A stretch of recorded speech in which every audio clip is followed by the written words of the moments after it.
Para quem tem acompanhado, né, essas reflexões toda semana, das últimas vezes eu trouxe meditações sobre os Salmos. Quem lembra? Quem estava aqui lembra? Salmo 139, né, que nós meditamos sobre os atributos de Deus. Salmo 23, né, o Senhor é o meu e nada.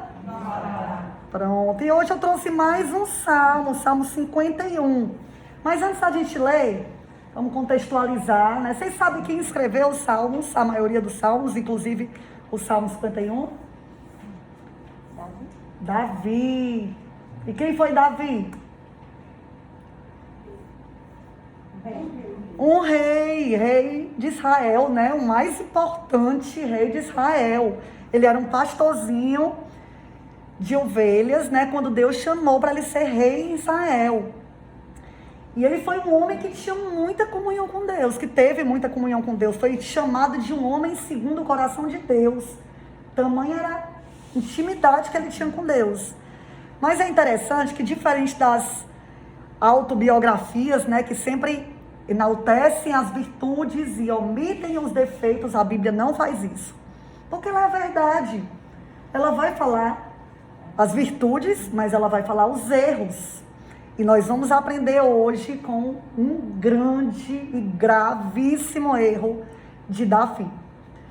Davi, né, um dia, né, contextualizando, ele estava no seu palácio, né, passeando ali pelo terraço, né, real, quando ele olhou pela janela e viu uma mulher tomando banho, mulher lindíssima. Ele procura saber quem é aquela mulher. É Batseba, mulher esposa de um soldado chamado Urias. Mesmo sabendo que ela era casada, ele foi dominado pelo sentimento, né, pelo impulso, mandou que ela viesse ao seu palácio e se deitou com ela. Passou algum tempo, ele recebeu uma notícia. Alguém suspeita qual foi a notícia que ele recebeu? Isso. Davi fez isso? Davi fez isso. Ninguém imagina, né? Mesmo sendo homem, Exato, segundo o coração de Deus, né? E aí ele recebe essa notícia. Batseba estava grávida. E agora? Urias estava na guerra. Não dava para nem... Como é que o filho ia ser do marido, né? Se ele estava na guerra. Aí ele tem uma ideia. Vamos trazer Urias, vamos dar umas férias para Urias. Urias volta para casa. E aí tá tudo resolvido. Urias vem, mas Urias, ele tinha tanta honra, era um soldado tão valoroso que ele, não, eu não vou me deitar com a minha mulher, não vou ficar com a minha mulher sabendo que os soldados estão lutando na guerra, não. E ele não aceitou voltar para casa. Plano B de Davi, vamos embriagar Urias, para que Urias, né, perca a consciência, né, e vá para a casa dele e dê tudo certo. Mesmo embriagado, né, mesmo bêbado, ele não aceitou, né. No outro dia, Davi, quando acordou, estava lá, Urias, na porta do Palácio Real. E aí, Davi parte para o plano C. Mandar Urias de volta para a guerra, deixar Urias na frente da batalha, isso tudo armado, né, através do comandante, que era Joabe, deixava Urias na frente da batalha, todo o exército recuava e Urias seria morto. E foi isso que aconteceu. Urias foi morto desta maneira, né? Tudo planejado. Na verdade, foi um assassinato, né? Um homicídio mesmo. E aí, passado algum tempo, Davi traz Batseba para ser sua esposa. E todos viveram felizes para sempre. Foi assim que acabou? Não. Poderia ser assim se não existisse um Deus que, como nós meditamos, né, no Salmo 139, é onipotente, é onisciente, é onipresente, que tem os olhos como chamas de fogo, que está em todo lugar, né? Os olhos do Senhor estão em todo lugar, a contemplar os maus e os bons. E a Bíblia diz lá, essa história toda que eu estou contando aqui para vocês, está lá no segundo livro de Samuel. E a Bíblia diz que isto que Davi fez pareceu mal aos olhos do Senhor. Porque o pecado é, antes de tudo, um agravo a Deus, que é santo. Então Deus levanta um profeta, Natã, para ir até Davi. Natan vai até Davi e conta uma historinha para Davi. Davi, eu quero contar uma história para ti de 2 homens. Um homem muito rico, que tem gado, que tem ovelhas, tem tudo o que ele quer. E outro homem bem pobrezinho, que só tem uma ovelhinha. Essa ovelhinha é única. Ele cria como filha, porque ele só tem ela. Ela dorme com ele, ela come com ele, bebe com ele. Mas um dia, aquele homem rico recebe um convidado, uma visita, um visitante. E ele resolve fazer um banquete. E sabe qual o animal que ele resolve matar para oferecer para o seu convidado? A ovelhinha única daquele homem pobrezinho. Quando Davi escuta essa história, fica indignado. Como a gente também, né? Que coisa terrível, né? Foi pegar a única ovelhinha, tendo tantas, né? E Davi fica indignado. Esse homem merece morrer. Natan olha para ele e diz: Davi, esse homem és tu.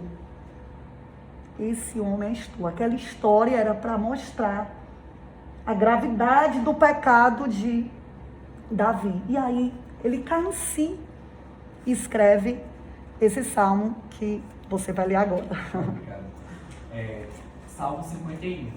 Tem misericórdia de mim, ó Deus, segundo a tua benignidade. Apaga as minhas transgressões, segundo a multidão das tuas misericórdias. Lava-me completamente da minha iniquidade e purifica-me do meu pecado, porque eu conheço as minhas transgressões e o meu pecado está sempre diante de mim. Contra ti somente pequei e fiz o que é mal à tua vista, para que seja justificado quando falares e puro quando julgares. Eis que em iniquidade fui formado e em pecado me concebeu minha mãe. Purifica-me com hisopo e ficarei puro. Lava-me e ficarei mais branco do que a neve. Cria em mim, ó Deus, um coração puro e renova em mim um espírito reto. Torna a dar-me a alegria da tua salvação e sustém-me com um espírito voluntário. Pronto. Essa é a oração de arrependimento de Davi, mas que serve como modelo para as nossas vidas. Porque nós não somos diferentes de Davi. Nós somos pecadores como Davi. Todos nós somos e todos nós precisamos de uma experiência assim, de arrependimento. A mensagem do Evangelho é: arrependei-vos e crede no Evangelho. É arrependimento desde o Antigo Testamento. Arrependei-vos e convertei-vos para seres cancelados os vossos pecados. O homem precisa de uma experiência desse tipo com Deus. E nós vamos aprender através de Davi. Eu não coloquei todo o salmo porque é muito longo, ia ser mais tempo. Então eu peguei só alguns versículos mais importantes aqui desse salmo. Então vamos lá. A primeira coisa que a gente aprende aqui com Davi é que quando Deus abre os olhos dele, né, usando o profeta, ele percebe, reconhece o seu pecado. No versículo 3 ele diz: pois eu conheço as minhas transgressões, o meu pecado está sempre diante de mim. Contra ti somente pequei. No 5, eis que iniquidade foi formado e em pecado me concebeu minha mãe. Ele entende que ele é pecador, ele entende que o que ele fez foi grave, porque foi grave diante de Deus. Ele se coloca diante de um Deus que é santo, santo, santo. Quando a gente se compara, até já falei isso aqui, às vezes a gente se compara com o nosso próximo, a gente pode até se achar bonzinho, né? Mas quando a gente se coloca diante de Deus que é santo, que é perfeito, que é justo, quando a gente se coloca, se expõe à luz de Deus, a gente percebe as nossas trevas. Nós somos pecadores. É necessário que nós também reconheçamos o nosso pecado. Como Davi reconheceu, como Isaías reconheceu quando percebeu a santidade de Deus. Ele diz: ai de mim que sou pecador. Jó: eu me abomino no pó e na cinza. Paulo: em mim mesmo, na minha carne, não habita bem algum. Nós temos que entender que nós somos pecadores. E o nosso pecado é grave. E devemos fazer como a história do publicano e do fariseu. Quem lembra essa história? De 2 homens que entraram no templo para orar. E um era o fariseu. Graças te dou, ó Pai, porque eu não sou como esse publicano, eu faço isso. Eu tô, ó, 10, né? O fariseu, mas o publicano batia no peito e disse: tem misericórdia de mim, que sou pecador. E a Bíblia diz que foi esse que foi justificado. Essa tem que ser a nossa atitude. Davi teve essa atitude. Ele reconheceu o seu pecado. Mas aí alguém pode dizer assim: não, mas realmente o que ele fez foi muito grave. Ele matou, né? Ele adulterou. Eu não mato, eu não adultero, né? Eu nunca matei ninguém, eu nunca adulterei. Então eu tô tranquilo. A Valesca, semana passada, a gente meditou com a Valesca, né, no Sermão do Monte. Jesus disse: se no teu coração tu tem raiva, tu já matou.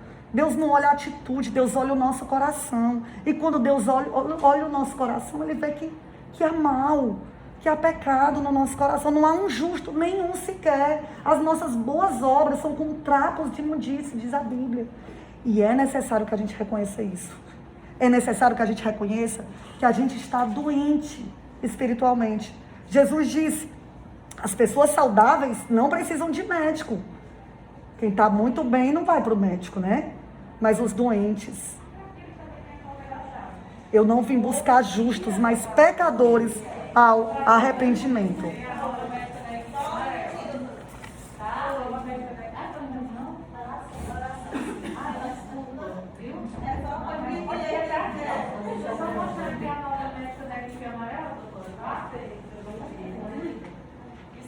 Não, fica à vontade.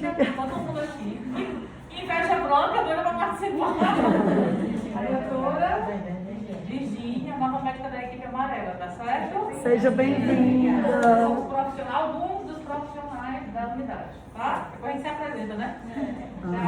Tá.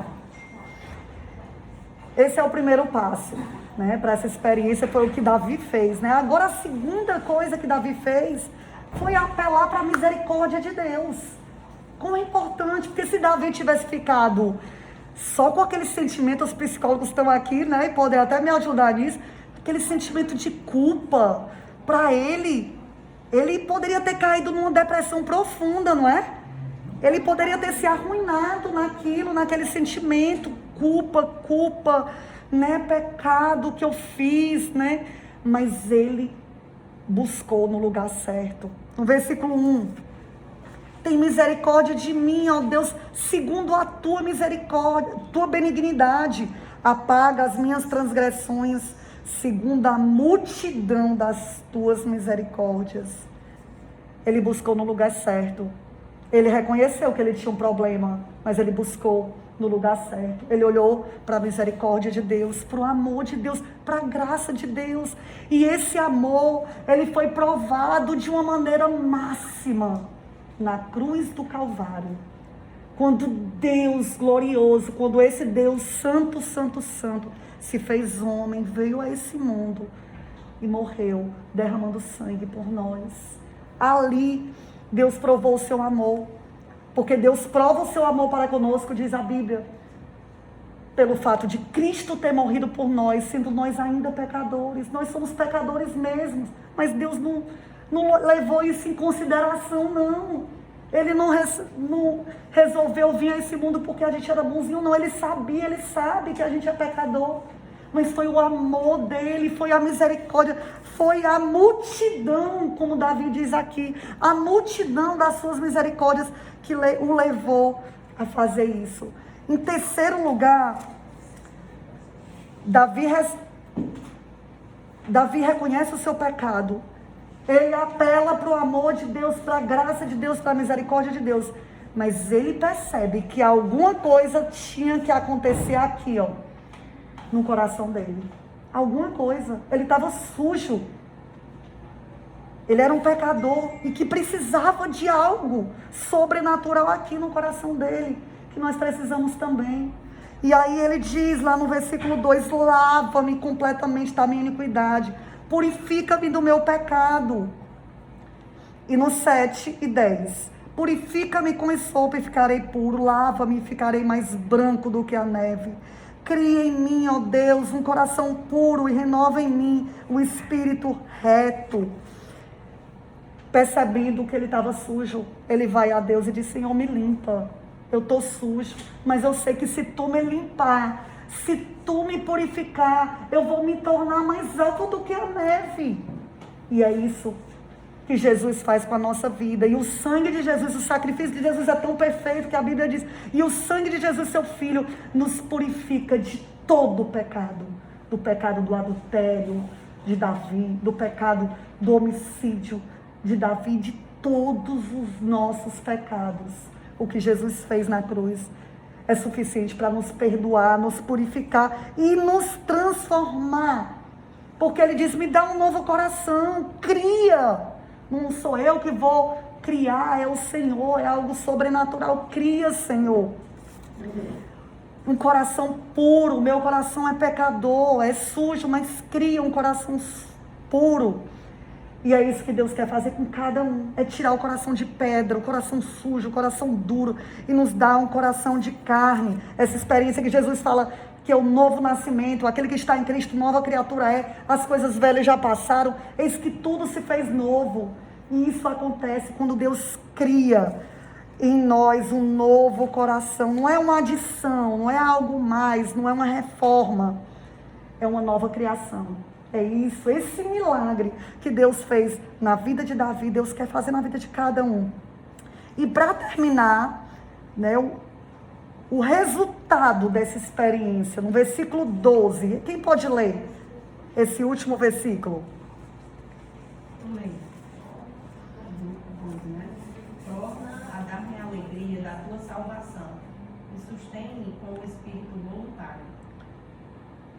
Torna a dar-me a alegria da tua salvação. Não há alegria maior nesse mundo do que a alegria da salvação. Do que a alegria de você saber que os seus pecados foram perdoados. Estão perdoados. A alegria de saber que você tem paz com Deus. Que você pode ter paz com Deus. Que você não precisa ter culpa. Porque justificados pela fé, a Bíblia diz: nós temos paz com Deus por meio de Jesus Cristo, que é o caminho para esse relacionamento com Deus. Você pode ter a alegria de ter amizade com Deus. Que maravilha, um Deus tão grande, né, que nós conhecemos pela natureza, mas se revelou através de Jesus e quer ter um relacionamento com você. Que alegria, alegria por saber que você tem um bom pastor. Você pode ter um bom pastor que está cuidando de você todos os dias. Não tem alegria melhor.